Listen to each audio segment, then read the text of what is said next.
Hey everyone, this video is for people that are completely new to PoE and want to learn the basics. First thing we should cover is affixes, but before we do that, a few things. Holding left alt while hovering over an item will show you extended info in the tooltip. While alt is being held down, you can move your cursor anywhere and it will not move the tooltip. This makes it especially useful to learn what modifiers do what. Anything that is underlined with a dotted line can be hovered over to show a tooltip that explains that specific stat. Most of the info I'm going to cover can be found at poe2db.tw. Also, the official wiki for PoE2, I'll put the links in the description. Each item has 3 different tiers of the base. You have normal, which is unnamed, advanced, and expert. Expert being the highest of the tiers. So by default, it has the higher base stats than normal and advanced. Each item has base stats, which are the stats found on the item type in its normal rarity state. For weapons, this will be your base damages, crit chance, and attacks per second. For armor, this will be your defense stats like energy shield and evasion. Each item type is based off of an attribute or a hybrid of attributes. Attributes are your dexterity, intelligence, and strength. For example, these boots here are strength based and only have armor as their defense. These boots here are a hybrid armor of strength and intelligence, so it has armor and energy shield.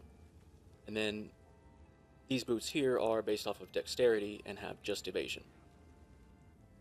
The higher the base defense stat is, the higher the attribute requirement to use the item. So if you need boots with high energy shield and evasion, you'll need high intelligence and dexterity. Another thing to remember is that PoE uses a color system for its attributes, where red is strength, blue is intelligence, and green is dexterity. And you'll see these colors in your passive tree and your skill gems as well. Affixes are the additional modifiers on any item. They come as implicit and explicit. Implicit affixes are a specific stat or modifier that are applied to an item based on the type of item that it is. The implicits cannot be changed by normal crafting means. Explicit affixes are modifiers or stats that are more randomized and can be changed by normal crafting. I'll come back to explicits in a bit, but let's look at implicits first. Implicit affixes are modifiers that appear after the base stats of an item, but before the prefixes and suffixes. The implicit is separated with a gold line between it and the prefixes and suffixes. All rings, amulets, and belts come with an implicit affix. Certain items like Amethyst Ring, for example, which has the Chaos Resistance modifier, will always have the same implicit. There are a lot of different implicits, but the most common are going to be the implicits on your rings and amulets. And as far as rings go, I usually focus on the resistance implicits from Ruby, Topaz, and Sapphire. As for amulets, I have been focusing on attributes or spirit for the implicits. I've been focusing on Fine Belts because they have the flask gain 0.17 charges per second implicit. Now that we know what modifiers cannot be changed, let's focus on the ones that can. Explicit affixes are further broken down to prefixes and suffixes. You can see that if you hold your left alt, it'll show you on the left side of the tooltip prefix and suffix.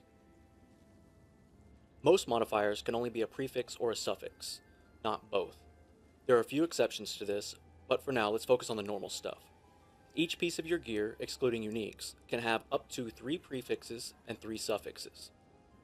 Let's look at the most common and, in my opinion, most important stats: resists and attributes. Resists and attributes are only found as suffixes. This means that you only have 3 slots per item for resists and attributes. So if you wanted a helmet with plus dex, plus strength, chaos resist, and lightning resist, it would be impossible to achieve this with your prefixes and suffixes only. Certain mods, like movement speed for example, only appear as a prefix on boots, so you can't get a helmet with a movement speed prefix. I will briefly touch on a few of the more important modifiers that are only found on certain pieces of gear. For example, gloves can have the increased attack speed suffix. They can also have the plus to level of all melee skills suffix. Helmets can have the plus to level of all minion skills suffix. Body armor can have plus to spirit. Shields can have the increased block chance prefix and the plus 2 maximum resistance suffix. Amulets can roll a lot of different types of modifiers. There are resists, attributes, plus to skills, spell, minion, melee, projectile, both cast speed and crit damage and crit chance. The prefixes include max life, both flat and percent based, all of your defensive modifiers, armor, evasion, energy shield, and spirit. All of these choices for modifiers make amulets a great way to get stats you need for your build. Rings are pretty similar to amulets except that they have attack modifiers instead of the defensive prefixes. And instead of plus to skills, they have leeches and gain life or mana on kills as suffixes.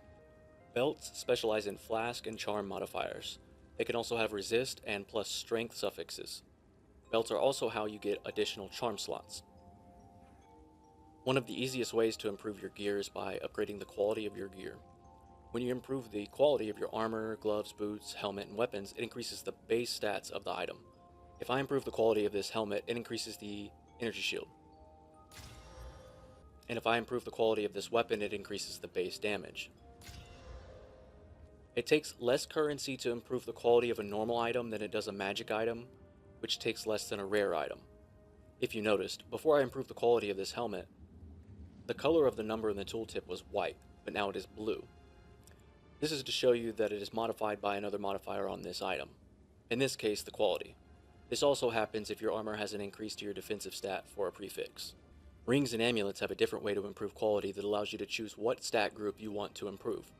Using catalysts, you can increase attributes, resist, defense, or attack modifiers. Each item can only have one type of catalyst applied at a time, and using a different type will reset your quality under the new type.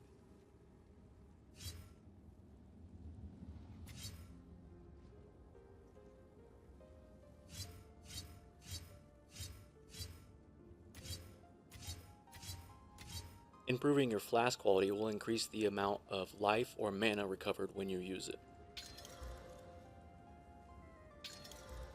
Most skill gems benefit from quality improvement as well. If you hold left alt on a skill gem, it will show you what, if any, effect improving the quality will have. The next way to get some stats that you need is with sockets. You can add sockets to helmets, gloves, boots, body armor, and martial weapons. Martial weapons are all melee weapons and bows and crossbows, not magic weapons like staves and wands. The default maximum amount of sockets is different for each item. Weapons and body armor can have 2, and gloves, boots, and helmets can have 1.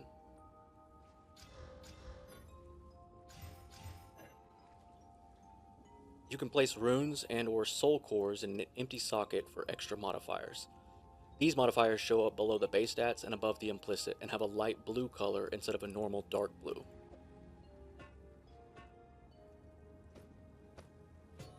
You can replace runes and soul cores if you need to, but you will lose the original rune or soul core.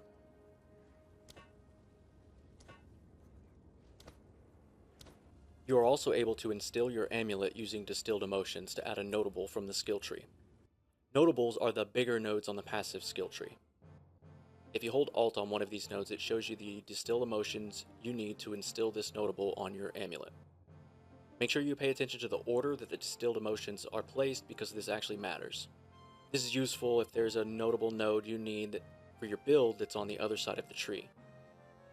All you have to do is right-click any distilled emotion and a menu will pop up that allows you to add an item to the center box, and there are 3 more boxes below for the emotions to go into.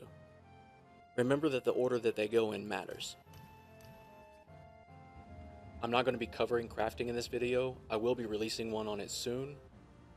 That being said, we need to look at the Val Orbs.